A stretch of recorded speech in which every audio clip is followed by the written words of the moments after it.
It came into the freeze dryer. I stopped it. It had run for 205 hours, which isn't a record for me.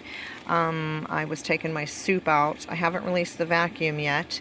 I glanced down and I saw my bucket. This should be empty. I saw it leaking water, and this water looks like it's filled with oil. And so I looked back here, and my vacuum hose is definitely turned off, so nothing should be getting through there. So right now I'm going to release the vacuum, and here we go. So it definitely had a vacuum. Oh, and I'm just hoping that my soup inside isn't filled with oil. I'm definitely going to be on the phone with Harvest Right, I suppose.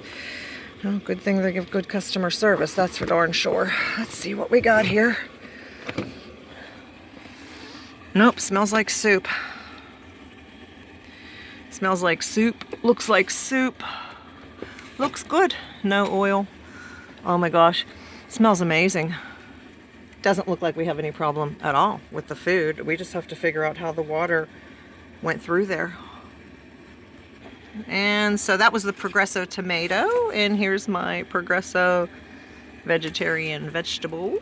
Oh my, doesn't that smell good? Take a big whiff. It smells so good. What the heck is that? All right, so anybody who has never seen food come out of the freeze dryer, that's it. I'll have to do an update on why that oil is in the water like that, why that happened.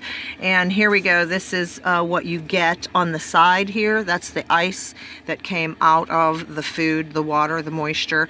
And now when it says remove food, sorry about that glare, close door for defrost, then you just hit continue there, and then it's going to defrost, where you can stop it at any time. Now, I've seen a lot of people who are anxious and they've got their next load ready to go. They'll take off their gasket, which you're supposed to do for cleaning anyway. I don't do it all the time. And then they'll take their rack out, which I don't like to do anymore because I used to have issues. I had issues before with the wire in the back disconnecting by itself in the middle of a cycle. So that was inconvenient. But a lot of people will get in there with a pickaxe, not a pickaxe, an ice pick and a knife, and lift that off, which is easy after you let it, thaw just a little bit. It'll start releasing and you'll hear it start falling down. But in the 2 hours that I can just close that door and let that defrost, for me, what that's going to do is just let it go into the bucket, which I better empty first. And it'll be pretty much done by the time I come back. So I've got to go put everything in Mylar, and then I've got to wash my trays and get my next batch ready. Now, if you were like super freeze dryer person, you would have already another set of racks in your freezer with the nice racks that those people make that keep them separate. And you'd be just like putting your next load in as soon as this one's ready to go. But I want to also check the actual pump here. I have to move around. It's like really cramped where I have my freeze dryer set up. It's just an extra room, and we have a circuit that has nothing on it except the freeze dryer. So I can see my view window here shows that the oil's all the way up. Now, I change my oil every cycle, so I'm not sure why it's that expanded. Good thing I just recently met a person who told me he works on vacuum pumps. I'm going to be giving him a call.